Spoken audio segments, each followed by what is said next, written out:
Petchuporã, seja bem-vindo ao podcast Litoral Voto a Voto. O episódio de hoje com o deputado estadual Paulo Correia Júnior. Eu sou Ale Morales e convido você de segunda a sexta a estar com a gente aqui nas principais plataformas de streaming e também assistir a nossas entrevistas em vídeo no Facebook e YouTube da BTV Bertioga. Aqui estamos em todas as principais plataformas de mídia, convidando você para assinar o nosso podcast. Já está com a gente aqui o convidado do programa de hoje, que é o deputado estadual Paulo Correia Júnior, do Democratas. O Paulo é deputado estadual aqui por São Paulo, você que assiste o nosso programa em todo o Brasil, e especialmente da nossa baixada, do nosso litoral, da água salgada aqui, né, deputado? Bem-vindo ao podcast Litoral Voto a Voto. Obrigado, Ale. É um prazer poder estar participando com você. Você, esse profissional ímpar, né? Sempre imparcial, trazendo aí as notícias mais atualizadas aí da nossa Baixada. Parabéns pela iniciativa desse programa, esse podcast, podendo aí levar para todo o Brasil, o mundo inteiro, aí acionando as suas informações, ou seja, o que você proporciona. E é por isso que também nos traz a responsabilidade de estar junto com você, porque a gente sabe que você é um cara sério, e propaga também o nosso trabalho através de um veículo importante como esse. Então, parabéns pela iniciativa. Sempre que você chamar, é uma convocação, não é convite. Obrigado. Em nome dos ouvintes, eu agradeço. Deputado, eu queria começar, como é a nossa primeira entrevista aqui nessa emissora, já tive a oportunidade de te entrevistar por outros canais, eu gostaria que você falasse um pouquinho da sua trajetória, como é que o Paulo virou o deputado de hoje, Paulo Correia. É uma coisa de família? Você sempre gostou de política desde pequeno? Olha, é engraçado até eu te falar isso, né? Na verdade, eu não gostava de política e muito menos de político. Eu não gostava, eu vim de uma família tradicional, de um segmento religioso, inclusive todos eram, né? Contra eu ser político. E eu vim dos Estados Unidos, eu morei 9 anos fora, dos 12 aos 21. E eu me formei em jornalismo e vim para cá. Quando eu cheguei no Brasil, a família tem uma rádio, que é a Rádio Anchieta de Itanhaém. Eu acabei indo trabalhar nessa rádio, fui administrar a rádio e resolvi fazer um programa de rádio. O programa chamava Mesa Redonda. Eu tinha uma viatura que eu colocava nos bairros, colocava o microfone para a população falar o que precisava nos bairros. E no estúdio eu trazia sempre alguém do poder público para dizer o porquê, quando iria resolver. Então eu acabei virando uma sensação da rádio. Eu colocava faixa antecipada, ó, Paulo Correia vai estar no seu bairro tal dia, se prepare população, colocar a boca no trombone, aquelas coisas todas. E aí começaram a falar para mim, pô, você precisava ser político, você representa a gente, né? E isso foi criando uma onda na cidade que eu falei, caramba, eu acho que eu posso mesmo resolver muita coisa. Só que eu vou ser deputado federal. E logo na primeira disputa eu fui disputar a cadeira de deputado federal. Menino novo, com 26 anos de idade. Mas na minha primeira votação eu fiz 62 mil votos, né? Isso me chamou a atenção. É um reconhecimento das pessoas. E desde então eu não desisti mais. Disputei outra eleição de federal, não ganhei. Disputei uma de estadual, perdi, muito bem votado. O mais votado do meu partido, mas não fez legenda.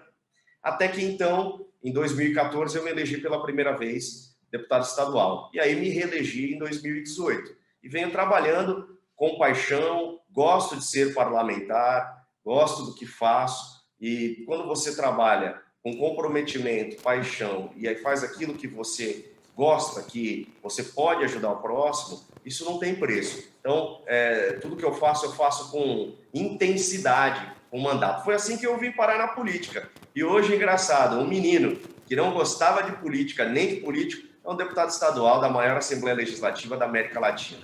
E bastante, aí eu vou endossar aqui, bastante atuante. Ô Paulo, ainda nessa linha da política, você já deu uma deixa aí, que você é muito bom entrevistado, você já deixou uma deixa já, que gosta de ser parlamentar, mas para mim já me provoca ao contrário. Você tem aspirações de um dia ser prefeito, ocupar um cargo de executivo, Paulo?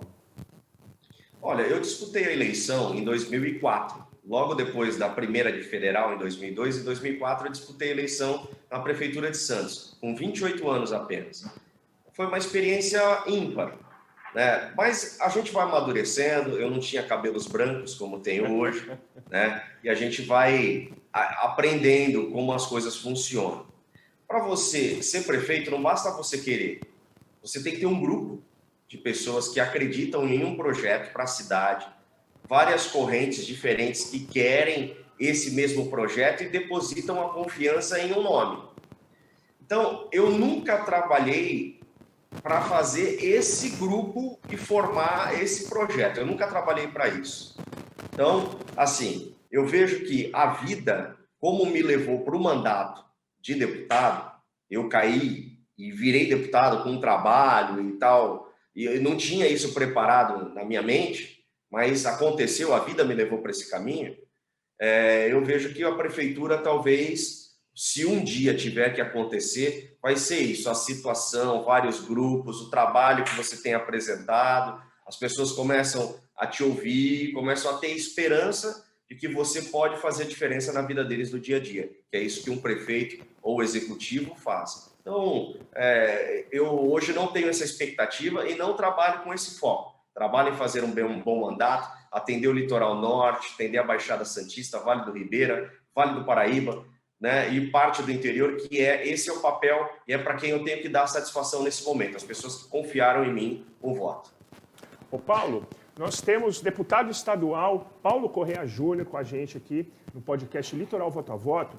Ô Paulo, nós temos peculiaridades aqui da Baixada e elas estão bastante evidentes agora com a pandemia por conta do nosso trabalho informal, né? Nós somos muito informais, é a nossa raiz, né? O lado de lá da pista, seja da Rio Santos aqui no litoral norte, seja lá da parte do litoral sul até Peruíbe, o lado de lá da pista, né, é bastante informal. Como é que você tem atuado na Assembleia? O que você tem feito de articulação? Porque o povão não é só na Bertioga. A gente está aqui na Bertioga, no coração do litoral, mas a ideia do programa é falar com todas as cidades, né? Como é que você está? Como é que está a sua batalha lá, que eu imagino que já só da parte da sua família, eu sei que está uma correria do pessoal da igreja, todo mundo se mobilizando, mas da parte política, Paulo? Bom, vamos lá, a parte política, acho que é bom ressaltar. Vou começar por Bertioga. No começo da pandemia, eu consegui um recurso para Boracéia, para fazer todo o asfalto que precisava ali na entrada do bairro. Na época, o vereador Biró me levou para conhecer as necessidades do bairro ali, e eu, então, enviei R$400 mil para a cidade. Agora, me chegou a notícia ontem de mais R$400 que eu também enviei para terminar de asfaltar ali parte daquele bairro de Boracéia. Isso foi uma das conquistas que nós tivemos. E também agora a gente vem brigando para que a gente consiga inaugurar, reformar e trazer o recurso necessário para o hospital de Bertioga, que é o que o prefeito tem batido e a gente tem tentado articular isso com o governo. Mas, de modo geral, é bom a gente ressaltar que agora, na pandemia, a Assembleia Legislativa e todos os deputados, não só eu, nós nos mobilizamos, aprovamos um projeto nosso em que nós doamos 30% dos nossos salários para a Covid, para o enfrentamento à pandemia. Nós cortamos 50% da nossa verba de gabinete, que a gente tem direito a representações, tem direito a escritórios, enfim, assessorias de comunicação. Nós cortamos em 50%. Cortamos também 20% dos salários dos funcionários comissionados, ou seja, quem é assessor comissionado, porém, a Justiça não deixou isso acontecer. Tinha 80 milhões do fundo da Assembleia Legislativa, que nós também liberamos para o governo do Estado para que fizesse o enfrentamento à pandemia, ou seja, foi a única Assembleia Legislativa que cortou, né, na própria carga, cortamos do nosso salário para a gente, então, contribuir com a pandemia. Fora isso, os projetos que nós aprovamos. Aprovamos o projeto de calamidade pública dos 644 municípios e da capital de São Paulo. Aprovamos e demos celeridade a isso para que pudessem adquirir os insumos, os medicamentos necessários, porque quando você tem urgência, não tem como você deixar aquele trâmite todo de licitação. Então, era urgente. Nós fizemos isso e trabalhamos muito para que isso acontecesse. Fora emendas parlamentares que nós destinamos para as nossas regiões. Eu posso dizer, eu como deputado, destinei nesse último ano, acho que cerca de 14 milhões para a nossa região, para a área da saúde, né? Então, nós fizemos cada um a nossa cota de sacrifício, o nosso empenho. Fora isso, brigando para que não faltassem respiradores, para que não faltasse o kit de entubar, para que aumentassem os leitos na região. Você veja, vou falar um número geral. De 3.500 leitos que tinha São Paulo, hoje tem 9.000 leitos. Isso é o quê? Resultado de trabalho da Assembleia Legislativa, de cada deputado buscando e brigando para a sua região. Então a gente vem trabalhando incansavelmente.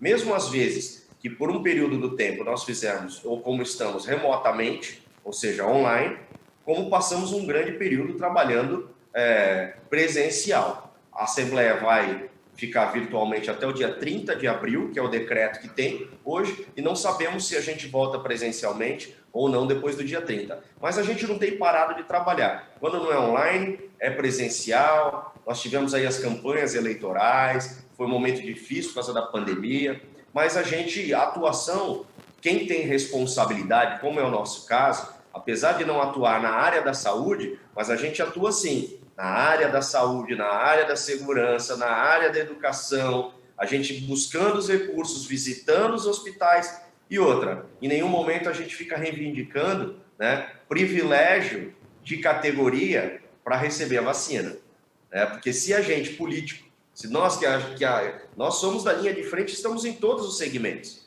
Se a gente quiser priorizar para o nosso segmento, a gente vai ser escorraçado pela população, porque o político vai ter o privilégio.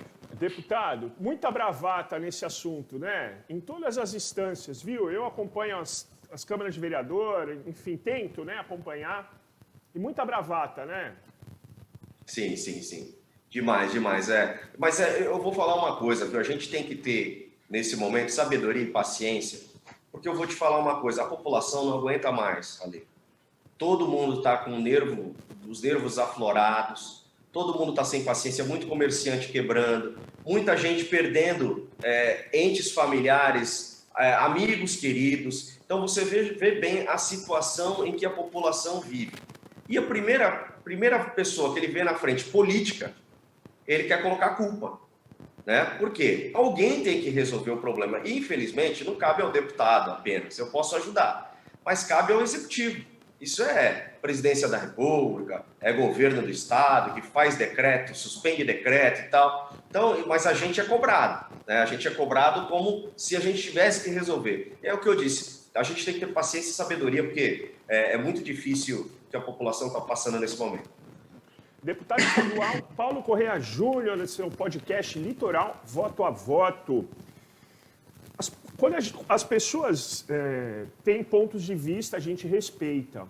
Mas os pontos de vista das pessoas que vivem o dia a dia de uma Assembleia Legislativa, né, ali na tocada mesmo de um deputado que tem essa responsabilidade, é uma apuração muito preciosa para nós que estamos ali em observação apenas, né? Faço esse introito para te perguntar qual a sua opinião, como você vê essa, entre aspas, guerra ou rinha que o Estado de São Paulo e o governo do presidente da República, Bolsonaro. Como é que você vê essa briga do Bolsonaro com o nosso governador? O Estado de São Paulo está sendo, na sua opinião, você consegue separar o que é flecha para o governador, ou nós do Estado de São Paulo inteiro tomamos essas flechadas? Como você vê essa situação política que a gente vive no momento, deputado? Eu vou resumir claramente como é minha opinião sempre de independência. Primeiro, a primeira parte da tua pergunta. Como é que você que vive o dia a dia da Assembleia? Eu me sinto hoje um pouco frustrado, apesar de ter esperança de que a gente ainda pode mudar algumas coisas, porque a gente chega na Assembleia achando que vai resolver o mundo. E a gente esbarra em burocracias e esbarra em muita coisa que não depende da gente, depende do executivo. Mas não perdi a esperança ainda. Vou lutar até o fim para que a gente consiga mudar muita coisa. Agora, no que eu vejo assim, eu vejo que a fome mata, mas a Covid também mata. Covid mata e a fome mata. E aí eu vejo um governo federal a um extremo, na questão da economia e vejo o governo estadual a um extremo na questão do Covid. O que nós não conseguimos achar ainda é esse ponto de equilíbrio, onde você consegue ter o equilíbrio com a economia e o equilíbrio com a doença, porque as duas coisas matam, tanto a fome como o Covid. E ainda a gente não teve um governante capaz de ter esse equilíbrio no Estado ou na nação, a gente não teve isso. Tem coisas que eu concordo com o Bolsonaro e tem coisas que eu discordo radicalmente com o Bolsonaro. Tem coisas que eu concordo com o governador João Dória e tem coisas que eu discordo, né? Como o radicalismo de fechar os comércios e não ter o diálogo, né? Por que nós vamos fazer? Vamos fechar. Eu vi alguns governantes, que aí não cabe ao governo do Estado, mas alguns municípios, por exemplo, vamos fechar a Feira Livre. Gente, você fecha a Feira Livre, que por estudos científicos tem 0,07% o perigo de contágio, né? E aí, você fechando a Feira Livre, o que vai acontecer? Que é ao ar livre, como já disse, você vai acabar aglomerando o supermercado. E aí você fecha o supermercado num domingo ou no final de semana, gente, você vai aglomerar todo mundo junto na sexta-feira. Então tem coisas, assim, que eu não vejo muita lógica. E o que eu falo, eu não vi ainda uma pessoa que conseguiu chegar neste ponto de equilíbrio, que é o que nós carecemos hoje de um governante. Uma última pergunta, ainda dentro desse assunto, foi aprovada a CPI da Covid e ela vai ser, pelo menos é o desejo do presidente Bolsonaro, ampliada para estados e municípios de verbas federais, né? A Alesp, eu vou falar do nosso estado aqui, a Alesp está fiscalizando essas verbas, a crítica do presidente, não é nenhuma crítica, ele está levantando uma suspeita, vamos dizer assim, né, para ser investigado. A suspeita do presidente, ela é válida, na sua opinião, deputado? Olha, eu acredito que toda investigação é válida, né? Quem não deve, não teme. Toda investigação é válida. Então, não tem por que você ter medo de uma investigação se você não teme. Você vai, e é o papel tanto da Assembleia Legislativa como da Câmara Federal, Senado, ou seja, fiscalizar, né? E se tiver que investigar, investigar. Esse é o papel. Eu não vejo problema nenhum com isso. Só que, ao mesmo tempo, a gente que já está acostumado com a política e você cobrindo aí a questão jornalística, você vai ver que, para mim, CPI é sempre palanque político. Eu não vejo nenhuma CPI que você fale assim, caramba, olha, o resultado e o desfecho disso teve esse resultado aqui, a não ser exposição das pessoas, colocar, às vezes, pessoas que são inocentes também, você acaba com a vida da pessoa sem a pessoa ter culpa, e às vezes o que tem culpa sai ileso e vira pizza. Ou seja, nada mais vai ser do que um palanque eleitoral. E vai ser uma salada essa CPI, na minha opinião. Grava o que eu estou te dizendo aí. Por quê? Quando vocês têm para fiscalizar os recursos federais que foram para os municípios e para os estados, você imagina se cada um vai pender para o lado do seu estado ou município que lhe interessa investigar, porque politicamente o prefeito é contra, né, esse senador. Vai virar uma salada. Então, eu vejo que isso mais vai ser uma briga de palanque político do que resultado efetivo para a população, que é o que a gente esperaria. Teve alguma coisa errada, tem que devolver, manda o dinheiro de volta para cá, e aí sim. Mas vai ser só palanque político isso. Agradecer. Obrigado, deputado estadual Paulo Correa Júnior, participando pela primeira vez. Espero que a primeira de muitas, deputado. E colocar o nosso podcast e a BTV Bertioga à sua disposição. Claro, obrigado, Ale, mais uma vez. Estou à sua disposição. Um abraço ao pessoal de Bertioga, em especial, né, que está fazendo daí, nossa cidade anfitriã. Um grande abraço a todos os ouvintes, todo mundo que vai estar ligado nesse programa, vai estar ouvindo. E é um prazer poder participar com você, Ale. Um grande abraço, parabéns pelo fantástico trabalho jornalístico que você está fazendo, dando oportunidade para a gente falar um pouco do nosso mandato. Obrigado e dê um abraço na sua assessoria, que ela é muito competente.